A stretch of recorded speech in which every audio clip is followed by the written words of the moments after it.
ഗീതുവിൻ്റെയും ഗോവിന്ദിൻ്റെയും ഒരു പുതുപുത്തൻ കഥ എപ്പിസോഡിലേക്ക് സ്വാഗതം. അങ്ങനെ ഗീതു കരഞ്ഞുകൊണ്ട് വണ്ടി ഡ്രൈവ് ചെയ്ത് പോകുന്നതാണ് കാണിക്കുന്നത്. ഗീതുവിന് ഭയങ്കര വിഷമമാവുന്നുണ്ട്. കാരണം ഗോവിന്ദൻ്റെ അടുത്ത് അങ്ങനെയൊക്കെ പറഞ്ഞല്ലോ. അപ്പോൾ ഗീതുവും ഗോവിന്ദുവിന് 2 റൂമിലാണ് കഴിയുന്നതെന്നൊക്കെ പറഞ്ഞ് അതിൻ്റെ ഒരു വിഷമമൊക്കെ ഗീതുവിനുണ്ട്. ഗോവിന്ദൻ അങ്ങനെ വന്ന് വിഷമിച്ച് കട്ടിലേൽ വന്ന് കിടക്കുക കേട്ടോ.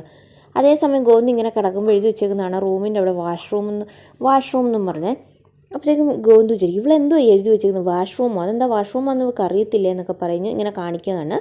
അതേസമയം പിന്നെ പ്രിയ ഭയങ്കരമായിട്ട് ദേഷ്യപ്പെട്ട് കരയുക. അപ്പോഴത്തേക്കും അവരുടെ രാധികാമ്മ എന്നിട്ട് സമാധാനിപ്പിക്കാനൊക്കെ നോക്കുന്നുണ്ട്. പക്ഷെ ഒന്നും നടക്കുന്നില്ല. അതിനുശേഷം രാധികാമ്മ ചെന്നിട്ടൊന്നും നടക്കുന്നില്ല എന്ന് പറയുന്നുണ്ട്. അപ്പം ഗീതു പറയും എനിക്ക് അവരെ എങ്ങനെയെങ്കിലും എനിക്ക് ഒന്നിപ്പിക്കണമെന്ന് ഇങ്ങനെ പ്രിയ പറയുന്നുണ്ട്. പ്രിയ പറയുകയാണ്. അപ്പോഴത്തേക്കും പ്രിയ ഭയങ്കരമായിട്ട് കരഞ്ഞ് തന്നെയാണ് പറയുന്നത്. ഞാൻ കാരണമാണ് അവരുടെ രണ്ടുപേരുടെയും ജീവിതം ഇങ്ങനെ ആയിപ്പോയത്. കാരണം അവർ നന്നായി സന്തോഷത്തോടെ ജീവിക്കുമെന്നായിരുന്നു ഞാൻ വിചാരിച്ചത്. അത് നടന്നില്ല എന്നൊക്കെ പറഞ്ഞിട്ട് പ്രിയയ്ക്ക് ഭയങ്കര ഒരു വിഷമിച്ച് കരയാണ്. അപ്പോഴത്തേക്കും രഞ്ജുവും വരുന്നുണ്ട്. എന്നിട്ട് പറയുന്നുണ്ട് രഞ്ജുവിൻ്റെ അമ്മ കാരണമാണ് ഗീതുവും ഗോവിന്ദും ഇവിടുന്ന് ഇങ്ങനെ ആകാൻ കാരണം എന്ന് പറയുന്നുണ്ട് കേട്ടോ. ഈ രാധിക കിട്ടിയ അവസരം മുതലെടുക്കുന്നുണ്ട്. അവർ ബാംഗ്ലൂർ വെച്ച് ഇങ്ങനെ തുടങ്ങിയതായിരുന്നു എന്നൊക്കെ പറയുന്നുണ്ട്. ഗീതുവിനും ഗോവിന്ദിനും ആത്മാർത്ഥമായ പ്രണയമാണ്. രണ്ടുപേർക്കും അങ്ങോട്ടും ഇങ്ങോട്ടും നല്ല ഇഷ്ടമുണ്ട്. ഗീതുവിന് ജീവനാ ഗോവിന്ദിനെ എന്നൊക്കെയുള്ള കാര്യം പ്രിയയോട് ഇങ്ങനെ അവർ പറയുന്നുണ്ട്. അപ്പോഴത്തേക്കും പറയുന്നുണ്ട് അവരങ്ങനെ എത്ര സ്നേഹമുള്ളവരും അവർ പിന്നെ എന്തിനാ ഇങ്ങനെ വേർപ്പെടുത്തുക നോക്കണ്ട, അവരെ ഞാൻ ഒന്നിപ്പിക്കും. എന്ത് കാരണം എടുത്താണെങ്കിലും ഞാൻ അവരെ ഒന്നിപ്പിച്ചിരിക്കും. ഒരിക്കലും അവർക്ക് വേർപെട്ട് പോകാൻ പറ്റാത്ത രീതിയിൽ ഞാൻ അവരെ ഒന്നിപ്പിക്കും എന്നൊക്കെ പറഞ്ഞിട്ടാണ് പ്രിയ ഇങ്ങനെ പറയുന്നത്. അവരെ ഒന്നിപ്പിച്ചിട്ട് ഇനി എനിക്ക് ബാക്കി എന്തോ ഉള്ളൂ എന്ന് പ്രിയ ഇങ്ങനെ കരഞ്ഞുകൊണ്ട് തന്നെ പറയണം. അത് ഇനി എന്ത് റിസ്ക് എടുത്താണെങ്കിലും ഞാൻ ഒന്നിപ്പിക്കും എന്ന് പറയും. അത് കേൾക്കുമ്പോഴത്തേക്കും രാധയ്ക്ക് ഭയങ്കര ഇതാവുന്നുണ്ട്. പക്ഷെ രാധയ്ക്ക് അപ്പം അങ്ങനെ അവർ ഒന്നിപ്പിക്കരുതെന്ന് പറയാനും പറ്റത്തില്ല. രാധ ഇങ്ങനെ ആകെ വിഷമിച്ച് നിൽക്കുന്നൊരവസ്ഥയാണ് കാണിക്കുന്നത്. രാധയ്ക്ക് ഒന്നും പറയാൻ പറ്റാത്ത അവസ്ഥ. രാധ മാക്സിമം പറയാൻ നോക്കുന്നുണ്ട് അവരിനി രണ്ടായിട്ട് പോട്ടെ, അവർക്ക് അതാണ് ഇഷ്ടമെങ്കിൽ അവർ രണ്ടായിട്ട് കഴിയട്ടെ എന്നൊക്കെ പറയുന്നുണ്ട്. അതിനുശേഷമാണ് വിജയലക്ഷ്മി ഫോൺ വിളിക്കുന്നത്. അപ്പോൾ വിജയലക്ഷ്മി രഞ്ജുവിനെ ഫോൺ വിളിച്ച് കഴിയുമ്പോഴത്തേക്കും എന്താ മോളെ ഞാനിവിടെ എത്തിയിട്ടോ എന്ന് പറയാനാണ് വിളിക്കുന്നത്. എന്താ മോളെ എന്ന് ചോദിക്കുമ്പോൾ പറയും ഞാൻ അമ്മേനെ ഇപ്പോൾ അങ്ങോട്ട് വിളിക്കാനിരിക്കുമായിരുന്നു എന്ന് പറയും. അമ്മ വന്നതുകൊണ്ടുകൂടി ആകെ ഇവിടെ പ്രശ്നമായി നിൽക്കും. ഞാൻ വന്നിട്ട് അവിടെ എന്താ മോളെ പ്രശ്നമുണ്ട്, ഞാൻ അവിടെ ഒരു പ്രശ്നം ഉണ്ടാക്കിയില്ലല്ലോ. അപ്പോഴത്തേക്കും അവിടെ നടന്ന കാര്യങ്ങളെല്ലാം പറയുകയാണ്. ഇങ്ങനെ ഗീതും ഗോവിന്ദും രണ്ട് മുറിയിലായി. അവർ രണ്ടുപേരും തമ്മിൽ അകറ്റാനാണ് രാധിക നോക്കുന്നതെന്ന് പറയുന്നുണ്ട്. അപ്പോൾ പറഞ്ഞ് രാധിക ഒന്ന് നോക്കി അവരെ അകറ്റാൻ പറ്റത്തില്ല എന്ന് പറയുന്നത് അത് വെറുതെയാണ് അമ്മ. അവർ രണ്ട് റൂമിൽ ഇനി രണ്ടായിട്ട് കഴിയുമെന്ന് തന്നെ ഗീതു പറഞ്ഞിട്ടുണ്ട്. ശത്രുക്കളെ പോലെയാണ് ഇനി അവർ ജീവിക്കുന്നത് എന്നാണ് പറഞ്ഞതെന്നൊക്കെ പറയും. അപ്പോഴത്തേക്കും അത് കേൾക്കുമ്പോൾ വിജയലക്ഷ്മിക്ക് ഭയങ്കര വിഷമമാകുന്നുണ്ട്. അപ്പോൾ അവിടെ നടന്നത് എന്താണെന്ന് നമുക്കറിയാലോ എന്ന് പറയുമ്പോൾ അതവർ രാധികാമ്മ മുതലെടുത്തേക്കുവാണ്. കാരണം അവരുടെ അഭിമാനത്തെ ചൂഷണം ചെയ്തുകൊണ്ടാണ് ഇങ്ങനെ ആരതി ഒഴിഞ്ഞ് അമ്മേനെ ഇങ്ങോട്ട് അകത്തേക്ക് അവർ ക്ഷണിച്ചത്. അതൊക്കെ അവർക്കൊരു അഭിമാന പ്രശ്നമായി എന്നൊക്കെ പറഞ്ഞാണ് അവർ ഗോവിന്ദേട്ടൻ്റെ അടുത്ത് അങ്ങനെയൊക്കെ പറഞ്ഞാണ് അത് ഭയങ്കര പ്രശ്നമാക്കിയിരിക്കുന്നത്. അവരത് അവസരം മുതലെടുത്തു എന്ന് പറയുന്നുണ്ട്. അപ്പോൾ ഇനി എല്ലാവരും പറഞ്ഞ് അപ്പോൾ അറിയാമല്ലോ എന്ന് പറഞ്ഞാൽ ഇനി വേറെ ആരും പറഞ്ഞിട്ടും കാര്യമില്ല, ഗോവിന്ദേട്ടനും അത് വിശ്വസിച്ചിരിക്കുക എന്ന് പറയുന്നു. അപ്പോൾ പറയുന്നത് ശരി മോള് വെച്ചു, ഞാനൊന്ന് വേഗം ഗീതുവിനെ വിളിച്ചു നോക്കട്ടെ എന്ന് പറയുന്നു. അപ്പോൾ തന്നെ ഗീതുവിൻ്റെ ഫോണിലേക്ക് വിളിക്കുകയാണ്. ഗീതുവിൻ്റെ ഫോൺ സ്വിച്ച് ഓഫ്. അന്ന് ഇനി ഗോവിന്ദനെ വിളിക്കാമെന്ന് ഓർത്തിട്ട് ഗോവിന്ദൻ്റെ ഫോണിലേക്ക് വിജയലക്ഷ്മി വിളിക്കുക. ഗോവിന്ദൻ്റെ ഫോൺ സ്വിച്ച് ഓഫ്. ഇത് കാര്യം നിസ്സാരമല്ലല്ലോ, ഇത് വലിയ പ്രശ്നം തന്നെയുള്ള 2 പേരുടെ ഫോൺ സ്വിച്ച് ഓഫ് ആണ്. അപ്പോൾ 2 പേർക്കും അത്രയ്ക്ക് ദേഷ്യം ഇങ്ങനെ ഇതായോ എന്നൊക്കെ പറയുക. ദൈവമേ അവരെ ഒന്നിപ്പിക്കണേ എന്നൊക്കെ പറഞ്ഞിട്ട് ഇങ്ങനെ വിജയലക്ഷ്മി പ്രാർത്ഥിക്കുന്നതാണ് കാണിക്കുന്നത്. അതേസമയം ഗോവിന്ദ് ഇങ്ങനെ ബെഡിൽ കിടക്കും കേട്ടോ. അപ്പം ഗോവിന്ദ് വിചാരിക്കുക എന്തായാലും ഒന്ന് വാഷ്റൂമിൽ പോകാം എന്ന്. ഇവളെന്തോ എഴുതി വെച്ചേക്കുന്നത്. പിന്നെയും വാഷ്റൂം എന്ന് വായിച്ചിട്ട് ഗോവിന്ദ് അകത്ത് കയറും. അപ്പോൾ വാഷ്റൂമിൻ്റെ അകത്ത് എഴുതി വെച്ചേക്കുവാണ് അവിടെ ബെഡിൻ്റെ അടിയിൽ ഒരു പേപ്പർ വെച്ചിട്ടുണ്ട്, അതെടുത്ത് വായിക്കാനും പറഞ്ഞ്. ഇതെന്തിനാണ് ഇവളെന്നായി കാണിക്കുന്നത്? അല്ല വേണ്ട വായിച്ചേക്കാന്ന് പറഞ്ഞിട്ട് ഗോവിന്ദ് ആ പേപ്പർ എടുത്തിട്ട് ബെഡിൻ്റെ അടിയിൽ നിന്ന് ആ പേപ്പർ എടുത്ത് വായിക്കുവാണ്. അതേസമയം ഗീതു ഡ്രൈവ് ചെയ്ത് പോകുമ്പോഴത്തേക്ക് ആ പാട്ടങ്ങ് കേട്ടോണ്ടിരിക്കട്ടെ. പെട്ടെന്ന് ആ പാട്ടങ്ങ് നിൽക്കുവാണ്. അത് കഴിഞ്ഞിട്ട് ഗോവിന്ദൻ്റെ സൗണ്ട് വരുവാണ്. ഞാൻ എന്താ പറയേണ്ടത് എന്ന് ഇങ്ങനെ തുടങ്ങുന്നൊരു സൗണ്ടാണ് ഗോവിന്ദൻ്റെ കേൾക്കുന്നത്. അപ്പോഴത്തേക്കും ഇവൾ വിചാരിക്കും ഇതെന്തായി പറയാൻ പോകണമെന്ന് പറഞ്ഞിട്ട് ഗീതു ഇങ്ങനെ ആകെ നിൽക്കുക കേട്ടോ. ആകെ ഇങ്ങനെ ഗീതു ഇതെന്താന്നുള്ളൊരു ആകാംക്ഷയിൽ ഗീതു നിൽക്കുന്നതാണ് കാണിക്കുന്നത്. അതേസമയം ഗോവിന്ദ് ആ ബെഡിൻ്റെ അടിയിൽ നിന്ന് ആ പേപ്പർ എടുത്തിട്ട് വായിക്കുവാണ്. അപ്പോൾ പറയുന്നുണ്ട് വേറൊരു സ്ഥലത്തേക്ക് കാണിച്ചു കബോർഡുണ്ട്. ആ കബോർഡിൻ്റെ ഉള്ളിൽ കബോർഡ് ഓപ്പൺ ചെയ്യാൻ പറഞ്ഞിട്ടൊരു കീ വെച്ചേക്കാണ്. ഇതെന്തിനാ ഇവളെന്നെ ഈ കബോർഡ് കാണിച്ചു കൊടുക്കാനോ? എന്നാത്തിന് നോക്കണം? അല്ലേ വേണ്ട നോക്കിയേക്കാന്ന് പറഞ്ഞിട്ട് ഗോവിന്ദ് കബോർഡ് തുറക്കാൻ തുടങ്ങും. ഇതെന്തുവാ മുട്ടുമുയലിനെ ക്യാരറ്റ് കാണിച്ചു കൊടുക്കുന്നോ? ഇവളെന്തേ കാണിച്ചു വെച്ചേക്കണേ? എന്നൊക്കെ പറഞ്ഞിട്ട് ഗോവിന്ദ് എന്നിട്ട് ആ കബോർഡ് ഓപ്പൺ ചെയ്യുക. കബോർഡ് ഓപ്പൺ ചെയ്തപ്പോൾ തന്നെ ഗോവിന്ദിൻ്റെ സന്തോഷമാണ്. കാരണം നിറച്ച് ടെഡി ബിയറും ഫ്ലവറും ഒക്കെ വെച്ചേക്കുവാണ്. അപ്പോൾ തന്നെ അതിൻ്റെ ഉള്ളിലൊരു കാർഡ് ഇരിക്കും കേട്ടോ. അപ്പോൾ ആ കാർഡിൻ്റെ പുറത്ത് എഴുതി വെച്ചിട്ടുണ്ട്, ഈ കാർഡ് എടുത്ത് വായിക്കുക, അതിൻ്റെ ഉള്ളിൽ ഞാനൊരു ലെറ്റർ വെച്ചിട്ടുണ്ട്, അതെടുത്ത് വായിക്കാൻ പറയാം കേട്ടോ. അപ്പം ഗോവിന്ദിന് ഭയങ്കര സന്തോഷമാകുന്നുണ്ട്. അതൊക്കെ കാണുമ്പോൾ തന്നെ ഗോവിന്ദ് വേഗം ലെറ്റർ എടുത്ത് വായിക്കാൻ തുടങ്ങുവാണ്. എൻ്റെ സ്വന്തം കണ്ണേട്ടനെന്നും പറഞ്ഞിട്ട് ഗീതു ഇങ്ങനെ തുടങ്ങുക കേട്ടോ. ഗോവിന്ദ് പറയുന്നതൊക്കെ ഗീതുവിനും ഇങ്ങനെ റെക്കോർഡ് ചെയ്ത് കേൾക്കുന്നുണ്ട് ഗീതുവും.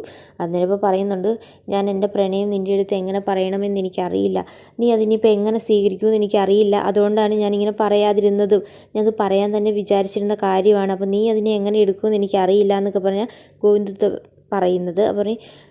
അപ്പോഴത്തേക്കും ഗീതു ആ ലെറ്റർ എടുത്തിട്ട് വായിക്കുവാണ്, എൻ്റെ സ്വന്തം കണ്ണേട്ടൻ എന്നൊക്കെ പറഞ്ഞിട്ട്.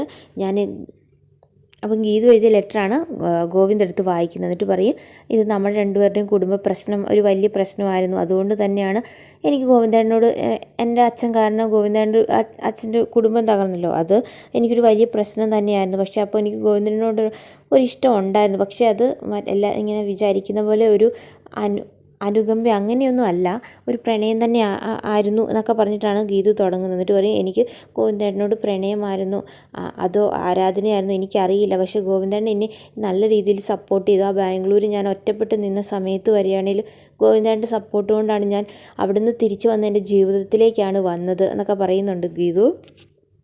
അപ്പോൾ ഗോവിന്ദിൻ്റെ പ്രണയമൊക്കെ പറയുന്നുണ്ട്. അപ്പോൾ ഗോവിന്ദ് പറയുകയാണ്, നമ്മൾ തമ്മിൽ ഒത്തിരി വ്യത്യാസങ്ങളുണ്ട്, ഏജിൻ്റെ കാര്യത്തിലാണെങ്കിലും നമ്മൾ തമ്മിൽ നല്ല ഡിഫറൻസ് ഉണ്ട്, അപ്പോൾ നിനക്ക് എന്നെ എത്രമാത്രം അക്സെപ്റ്റ് ചെയ്യാൻ പറ്റുമെന്ന് എനിക്കറിയില്ല ഗീതു എന്നൊക്കെ പറയുന്നുണ്ട്. ഗീതുവിനോട് പറയുന്നുണ്ട്, എനിക്ക് എൻ്റെ ജീവിതത്തിലൊരു പെണ്ണ് ഇതുവരെ വന്നിട്ടില്ല, ഒരു പെണ്ണിൻ്റെ ആത്മാഭിമാനവും നിൻ്റെ വാശിയും നിൻ്റെ കുസൃതി പോലത്തെ സ്വഭാവവും അതൊക്കെ ശരിക്കും നിൻ്റെ ഓരോ കാര്യത്തിൽ ഉറച്ച തീരുമാനവും അതൊക്കെ എനിക്ക് ശരിക്കും എനിക്ക് എങ്ങനെയാണെന്നുള്ള കാര്യമൊക്കെ മനസ്സിലാക്കി തന്ന ഗീതു നീ പക്ഷേ ബാംഗ്ലൂർക്ക് പോകുന്ന ആ ഒരു നിമിഷം നിന്നെ ഞാൻ എത്ര നെഞ്ച് പിടഞ്ഞ് അവിടെ കൊണ്ടുവിട്ടേന്നറിയോ. എനിക്ക് അപ്പോഴും നിന്നോട് ഇഷ്ടമുണ്ടായിരുന്നു, പക്ഷേ അതൊരു പ്രണയമാണോ എന്താണെന്ന് എനിക്കറിയാം. ഒത്തിരി ജന്മങ്ങളായി കൂടെ ഉണ്ടായിരുന്ന ഒരാൾ പെട്ടെന്നൊരു ദിവസം പോവുക എന്ന് പറയുന്ന ഒരു വേദനയോട് കൂടിയാണ് നിന്നെ ഞാൻ അവിടെ കിഷോറിൻ്റെ അടുത്ത് ബാംഗ്ലൂർ ഏൽപ്പിച്ചതെന്ന് പറയും. അപ്പം ഗീതു അന്നപ്പോഴത്തെ കാര്യം ഇങ്ങനെ ഗീതു മനസ്സിൽ വിചാരിക്കുകയാണ്. അപ്പം ഗോവിന്ദ് വിടുന്ന ആ ഒരു സീനൊക്കെ ഗീതു മനസ്സിൽ വിചാരിക്കുക. അപ്പോൾ എനിക്ക് നിന്നോട് പറയണമെന്നുണ്ട്, പക്ഷേ അപ്പം ഞാൻ നിൻ്റെ അടുത്ത് പറയരുത്, പക്ഷേ അന്ന് നിൻ്റെ അടുത്ത് പ്രണയമാണോ എന്നുള്ള കാര്യം എനിക്കറിയില്ലായിരുന്നു ഗീതു എന്നൊക്കെ പറഞ്ഞിട്ടാണ് ഗോവിന്ദ് ഇങ്ങനെ പറയുന്നത്. ഗീതു ഇങ്ങനെ ഓരോന്നൊക്കെ ലെറ്ററിനകത്ത് കഴിഞ്ഞാൽ എൻ്റെ കണ്ണേട്ടാന്നൊക്കെ ഞാൻ ആദ്യം വിളിച്ചത് രാധികാമ്മേനെ കളിയാക്കി വിളിച്ചതായിരുന്നു, പിന്നീട് എനിക്കത് ശരിക്കും എൻ്റെ കണ്ണേട്ടനായി എന്നൊക്കെ പറഞ്ഞ് ഗീതു ഒരു വലിയ കത്തൊക്കെ ഇങ്ങനെ എഴുതി വെച്ചേക്കുവാണ്. പിന്നെ എന്നെ എന്ത് വാശിയോടുകൂടി ജീവിതത്തിൽ മുന്നോട്ട് കൊണ്ടുപോകാനൊക്കെ സഹായിച്ച ഗോവിന്ദേട്ടനാന്നൊക്കെ പറഞ്ഞാണ് ഗീതു എഴുതുന്നത്. കിഷോറുമായിട്ട് ആ പിണങ്ങിയ ഒരു നിമിഷത്തിൽ ഗീതു ആത്മഹത്യ ചെയ്യാനൊക്കെ തുടങ്ങി. അപ്പോൾ അതിൽ നിന്നൊക്കെ ഗീതുവിനെ പിന്തിരിപ്പിച്ചു കൊണ്ടുവന്നത് ഗോവിന്ദാന്നും അതൊക്കെ പറഞ്ഞാണ് ഗീതു ആ ലെറ്ററിൽ എഴുതിയേക്കുന്നത്. അപ്പോൾ ആ ഒരു അവസരത്തിൽ എങ്ങനെ മുന്നോട്ട് വിജയിച്ച് മാറണമെന്നും മറ്റുള്ളവരുടെ മുന്നിൽ എങ്ങനെ വിജയിക്കണമെന്നും തൻ്റെ അടുത്തോടെ നിൽക്കണമെന്നും ഒക്കെ പറഞ്ഞ് എനിക്ക് ഇവിടെ ആ കമ്പനിയിൽ ഒരു സ്ഥാനം തന്നില്ലേ, അതൊക്കെ എനിക്ക് ഭയങ്കരമായിട്ട് എന്നെ സപ്പോർട്ട് ചെയ്തതാണെന്ന് എനിക്ക് മനസ്സിലായി. ഗോവിന്ദേട്ടൻ മാറി നിന്ന് അത് ശരിക്കും ആസ്വദിക്കുന്നുണ്ടെന്നുള്ള കാര്യം എനിക്ക് മനസ്സിലായി. എനിക്ക് ശരിക്കും എൻ്റെ കൂടത്തിൽ നിന്ന് ഗോവിന്ദേട്ടനാണ് എന്നെ സപ്പോർട്ട് ചെയ്തതെന്നൊക്കെ പറഞ്ഞ് ഇങ്ങനെ ഗീതു എഴുതുവാണ്. അപ്പോൾ പറയും, എനിക്ക് ഇങ്ങനെ പറയണമെന്നുണ്ടായിരുന്നു, പക്ഷേ അത് ഗോവിന്ദേട്ടൻ എങ്ങനെ എടുക്കുമെന്ന് എനിക്കറിയില്ല, അതുകൊണ്ടാണ് ഞാൻ പറയാതിരുന്നതെന്നൊക്കെ പറഞ്ഞ് ഗീതു ഇങ്ങനെ ഓരോന്നൊക്കെ പറഞ്ഞ് ഇങ്ങനെ കത്തിൻ്റെ താഴെ ഭാഗത്ത് ഇങ്ങനെ ഗീതുവിന് ഇഷ്ടമാണ് എന്നുള്ള കാര്യം അങ്ങ് പറയാതെ ഗീതു ആ കത്തങ്ങ് നിർത്തിയേക്കുവാണ്. എന്നിട്ട് പറയും, ഇനി എനിക്ക് പറയാനുള്ളത് ഗോവിന്ദേട്ട എന്ന് പറഞ്ഞു. അപ്പം ഗോവിന്ദ് വിചാരിക്കും, ഇതെന്താ ഇവളി ലാസ്റ്റ് കൊണ്ട് ഇങ്ങനെ ഗോവിന്ദ് വിചാരിക്കുന്നത് എന്തിനാ ഇങ്ങനെ ലാസ്റ്റ് കൊണ്ട് ഇവൾ ഇങ്ങനെ നിർത്തിയേക്കുന്നത്. എന്നിട്ട് അതിന് താഴെ എഴുതിയിട്ടുണ്ട്, വേറൊരു സ്ഥലത്ത് ഞാൻ ഒരു പേപ്പർ വെച്ചിട്ടുണ്ട്, അതെടുത്ത് ഗോവിന്ദേട്ടൻ നോക്കണം എന്ന് പറഞ്ഞാണ് ആ കത്തിൻ്റെ താഴെ ഗീതു ഇങ്ങനെ എഴുതി നിർത്തിയേക്കുന്നത്. അതേസമയം ഗോവിന്ദ് ഇങ്ങനെ ഓരോ കാര്യങ്ങളെക്കുറിച്ചൊക്കെ പറയുന്നുണ്ട്. ഗീതു എത്രമാത്രം ഗോവിന്ദൻ്റെ ജീവിതത്തിൽ സപ്പോർട്ടായിട്ട് നിന്നു, ഗോവിന്ദന് ഒത്തിരി ഒരു 20 വർഷം ഞാൻ പുറകോട്ട് പോയതായിട്ട് എനിക്കിന്ന് എൻ്റെ ജീവിതത്തിൽ വന്നപ്പോൾ തന്നെ തോന്നി എന്നൊക്കെ പറഞ്ഞാണ് ഗോവിന്ദ് ഇങ്ങനെ പറഞ്ഞുകൊണ്ടിരിക്കുവാണ്. ആ പെട്ടെന്ന് അങ്ങനെയൊക്കെ പറഞ്ഞുകൊണ്ടിരിക്കുമ്പോൾ എനിക്ക് നിന്നോട് പ്രണയം തുറന്ന് പറയണമെന്നുണ്ടായിരുന്നു, പക്ഷേ ഗീതു നീ അത് എത്രമാത്രം എടുക്കുമെന്ന് എനിക്കറിയില്ല, പക്ഷേ അതിനി ഒരു തെറ്റാണോ എന്നൊക്കെ പറഞ്ഞിട്ടാണ് ഗോവിന്ദ്. പിന്നെ സൗണ്ടൊന്നും കേൾക്കുന്നില്ല കേട്ടോ. അപ്പോൾ റെക്കോർഡ് നിന്നു. അപ്പോൾ ഗീതു ചോദിക്കുക, ഇനി ടേപ്പ് റെക്കോർഡ് നിന്നോ, അത് ഇത്രയും കൊണ്ട് വഴിയിൽ പകുതി പറഞ്ഞിട്ട് ലാസ്റ്റ് പ്രണയം പറയാതെ നിർത്തിയോ എന്നൊക്കെ പറഞ്ഞിട്ട് പിന്നെ ഒന്നും കേൾക്കുന്നില്ല കേട്ടോ. പിന്നെ ഗോവിന്ദ് വേഗം ചെന്നിട്ട് ഗീതു പറഞ്ഞ ഹിൻസ് വെച്ചിട്ട് അവിടെ നിന്ന് ആ പേപ്പർ എടുത്ത് കഴിയുമ്പോഴത്തേക്കും അവിടെ എഴുതി വെച്ചേക്കുക, ഐ ലവ് യു കണ്ണേട്ട എന്ന് പറഞ്ഞിട്ട് എഴുതുക. ഗോവിന്ദിന് അത് കാണുമ്പോഴത്തേക്കും ഭയങ്കര സന്തോഷമാണ്. ഗോവിന്ദ് ആ പേപ്പറൊക്കെ ആയിട്ട് അങ്ങ് ആ കത്തും ആ ലെറ്ററുമായിട്ട് ഗോവിന്ദ് ബെഡിലേക്ക് കിടന്ന് ഗോവിന്ദിന് ഭയങ്കര സന്തോഷം കേട്ടോ. ഗോവിന്ദ് അവിടുന്ന് ചാടി എഴുന്നേറ്റ് എന്താ ഒരു സന്തോഷം ഇങ്ങനെ കാണിക്കുന്നുണ്ട്. അതേസമയം ഗീതു വിചാരിക്കുക ടേപ്പ് റെക്കോർഡ് നിന്ന് പോയില്ലോ. പിന്നെ കുറച്ച് കഴിഞ്ഞപ്പോൾ കേൾക്കുന്നുണ്ട് ഗീതുവിനോടുള്ള പ്രണയം ഗോവിന്ദ് തുറന്നു പറയുക. ഗീതുവിനെ ഭയങ്കര ഇഷ്ടമാണ്. ഗീതുവിനോട് ഒരു ഐ ലവ് യു പറയുന്നതായിട്ടാണ് കേൾക്കുന്നത്. ഗീതുവിന് അത് കേൾക്കുമ്പോഴത്തേക്കും ഭയങ്കര സന്തോഷമാണ്. ഗീതു ഭയങ്കര സന്തോഷം കൊണ്ട് അങ്ങ് കണ്ണുനീരൊക്കെ വരുന്നുണ്ട് ഗീതുവിന്. അങ്ങനെ രണ്ടുപേരും ഏകദേശം അവരുടെ രണ്ടുപേരുടെയും പ്രണയം തുറന്നു പറഞ്ഞിരിക്കുകയാണ്.